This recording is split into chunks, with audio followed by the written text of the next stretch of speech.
సూర్యకాంతి ఏదైనా వస్తువు మీద పడినప్పుడు ఆ వస్తువు తాలూకు నీడ దాని వెనుకున్న దానిపై పడుతుంది. అంతేకాకుండా సూర్యుని గమనంతో పాటు ఆ వస్తువు నీడ ప్రదేశం కూడా మారుతుంది. ఇదంతా మనకు తెలుసు. అయితే సూర్యుని గమనంతో సంబంధం లేకుండా ఎప్పటికీ కదలకుండా ఒకే స్థానంలో ఉన్నట్లుగా కనపడే నీడ గురించి విన్నారా? అబ్బే, అదేం లేదు. వీళ్ళు ఊరికే చెబుతున్నారు అనుకుంటున్నారు కదూ.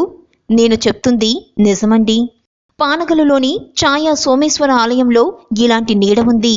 దేవాలయం గర్భగుడిలోని గోడపై ఎప్పటికీ కదలకుండా ఒకే స్థానంలో ఉండే ఈ నీడ ఆ ఆలయానికి వచ్చిన భక్తులను ఆశ్చర్యచకితుల్ని చేస్తుంది. నల్లగొండ పట్టణానికి 4 కిలోమీటర్ల దూరంలోని పానగల్లు గ్రామంలో ఉన్న ఈ గుడిని 10వ శతాబ్దంలో పానగలును పాలించిన కందూరు చౌలులు నిర్మించారు. ఈ గుడిలో ఒక విశేషం ఉంది. గర్భగుడి ముఖద్వారం ముందు 2 స్తంభాలున్నా కానీ ఆ గర్భగుడి గోడపై నిరంతరం ఒకే నీడ పడుతుంది. అంతేకాకుండా వెలుతురు ఉన్నంతసేపు ఆ నీడ కదలకుండా ఒకే స్థానంలో ఉంటుంది. ఛాయా సోమేశ్వర ఆలయమని ఎందుకు పిలుస్తారు? పానగల్లు ఊరికి దూరంగా ఒంటరిగా పొలాల మధ్య ఎలాంటి రాజగోపురం లేకుండా చతురస్ర ఆకారంలో 3 గర్భాలయాలు ఉన్నాయి. అందులో తూర్పు ముఖంగా లోతుగా ఉన్న 3వ గర్భాలయంలో మూల విరాట్టు శ్రీ సోమేశ్వర స్వామి దర్శనమిస్తాడు.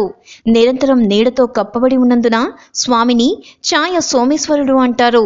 నీడ స్థానం ఎందుకు మారదు?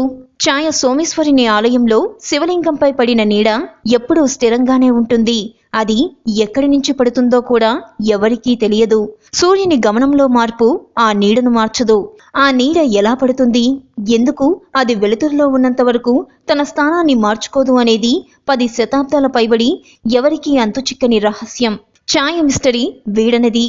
ఎన్నో శతాబ్దాలుగా ఎవరూ ఛేదించని ఆ రహస్యాన్ని ఒక ఫిజిక్స్ లెక్చరర్ ఛేదించాడు. అతడే సూర్యాపేటకు చెందిన మనోహర్ సూర్యాపేటలోని శ్రీ వెంకటేశ్వర పీజీ కాలేజ్లో పనిచేస్తున్నారు. తూర్పు, పడమర, ఉత్తరం వైపు 3 గర్భగుళ్ళు ఉంటాయి. పడమర వైపు ఉన్న గర్భగుడిలోని శివలింగంపైనే నీడపడుతుంది. మిగిలిన 2 గుళ్లలో అంతా చీకటిగా ఉంటుంది. మధ్యలో 4 స్తంభాలుంటాయి. ప్రధాన ద్వారం వద్ద 3 గర్భగుళ్ల ముందు సిమెట్రిక్ సిస్టంలో 8 స్తంభాలుంటాయి. మధ్యలో నిలబడి ఏ గర్భగుడి వైపు చూసినా వాటి నిర్మాణం ఒకేలా ఉంటుంది.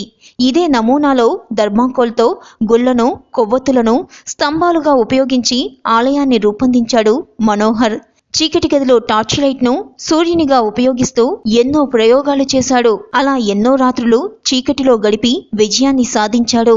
100 ఏళ్లుగా గర్భగుడిలో దాగి ఉన్న ఆ రహస్యాన్ని వెలుగులోకి తెచ్చాడు. ఏంటా రహస్యం? ఛాయా సోమేశ్వర ఆలయం కాకతీయుల కాలం నాటి నిర్మాణ శైలిని కలిగి ఉంటుంది.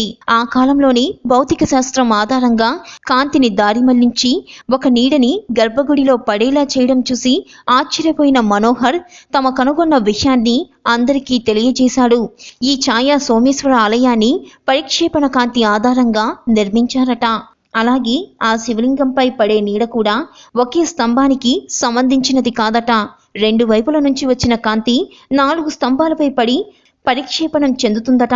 ఆ పరివర్తనం అంతా గర్భగుడిలోని శివలింగంపై ప్రతిఫలించేలా నిర్మాణం చేశారట కాకతీయుల కాలం నాటి శిల్పులు. ఇదండి ఛాయా సోమేశ్వర ఆలయంలో ఉన్న mystery. Like and subscribe Eagle Media Works.